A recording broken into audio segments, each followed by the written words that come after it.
Hagamos silencio, que hable el Señor. Buenos días, queridos hermanos. El día de hoy reflexionamos el Evangelio según San Mateo, que está en el capítulo 10 del versículo 34 y pasa al capítulo 11 hasta el versículo 1.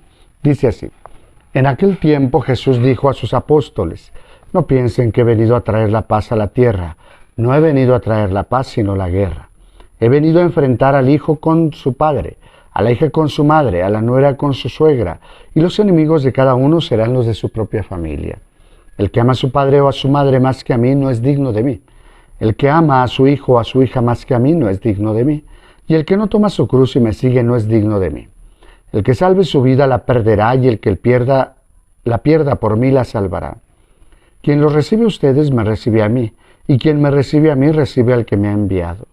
El que recibe a un profeta por ser profeta recibirá recompensa de profeta. El que reciba a un justo por ser justo recibirá recompensa de justo. Quien diere, aunque no sea más que un vaso de agua fría a uno de estos pequeños por ser discípulo mío, yo les aseguro que no perderá su recompensa.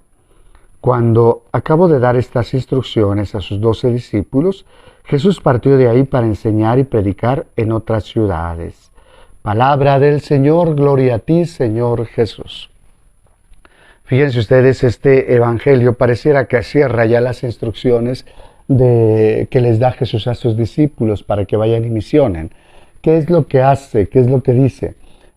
Primero, no piensen que he venido a traer la paz, sino la guerra.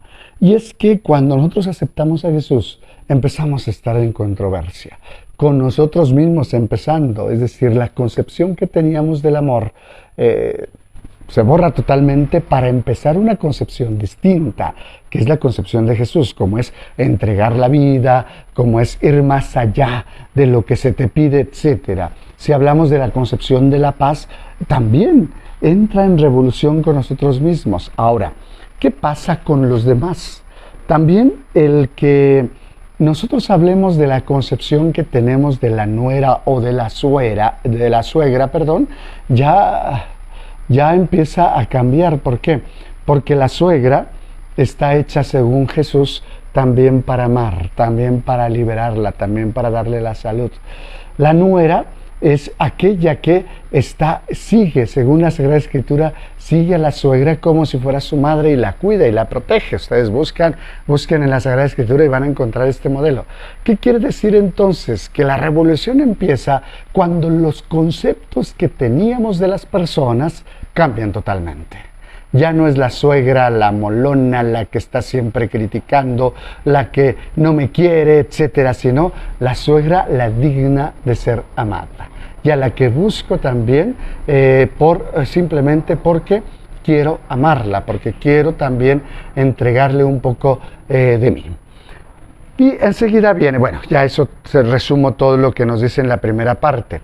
Y luego dice: el que ama más a su padre o a su madre más que a mí no es digno de mí. El que ama a su hijo o a su hija más que a mí no es digno de mí. No es otra cosa sino decirnos: el centro de nuestro actuar, de nuestro amar, es Jesús. Por lo tanto, Jesús tendría que convertirse para nosotros nuestro motor, aquel que nos inspira, e incluso para entregarnos a nuestra familia sería a partir de Jesús. Miren, el pleito eterno con ustedes es este.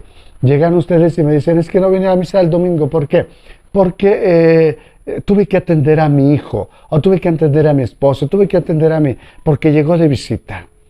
Yo lo primero que te digo es que tienes que hacer es preguntarte: oye, ¿quién te dio a tu hijo? ¿Quién te dio a tu padre?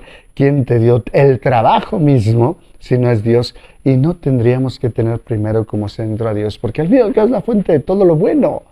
Tendríamos que buscar entonces a Dios como eso, la fuente de todo lo bueno. Y es entonces que Jesús se transforma en aquel que se pone en el centro de nuestras vidas. Y luego viene la otra parte. El que salve su vida la perderá, y el que la pierda por mí la salvará. ¿Qué nos quiere decir con eso? Fíjense que aquí la traducción de los que saben, yo no sé, yo lo tomo de otros, como dicen que la palabra vida es tomada de psique, que no es otra cosa sino el interior, lo que hay ahí adentro, lo que usamos por lo regular en psicología. Y habla más bien de esa entrega de parte del hombre a los demás.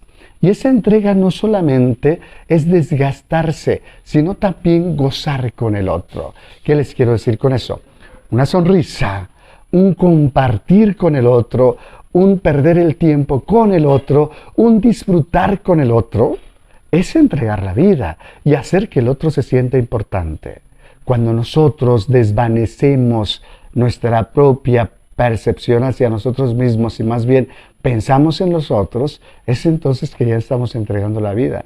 El ir a tomar un helado con tu amigo, con tu amiga, es ya estar dando la vida. No necesita hacer sacrificio para que tú puedas entregar la vida. A esto nos invita el Señor. Nos invita a que entreguemos la vida. Y este es el punto que yo quisiera que durante esta semana lo tengan presente. Hey, pierde el tiempo. Ay, deja de hacer algunas cosas que considerabas importantes y dale la importancia a lo que verdaderamente lo es. Escuchaba allá a alguno de mis familiares, ahora que estuve con ellos, que me decía, ya le estoy dando más importancia a esto que a mi trabajo, porque me sorprendía que hubiera dejado su trabajo para irse de paseo con toda la familia. Y decía, ya le estoy dejando de dar importancia a ello para darle más importancia al otro. Y efectivamente con eso se gana la vida. Nosotros ganamos vida cuando hacemos feliz a los otros. Y aquí es donde entra entonces esas recompensas que nosotros vamos a recibir cuando nos convertimos en profetas de la alegría, en profetas de la paz, en profetas de la importancia del otro. Y otra de las cosas que tendríamos que ver es el agua fría, ¿no? Lo insignificante que es un tiempo, una sonrisa, un abrazo, una caricia, va a ser importantísimo para otro. Entonces tendríamos que aprender también a dar eso a los demás. Termina Jesús de dar sus instrucciones y vean ustedes que así es como nos manda esta semana. Vamos a llevar un poco de paz, un poco de amor, un poco de alegría, que no es la nuestra, sino es la de Jesús. Que así sea.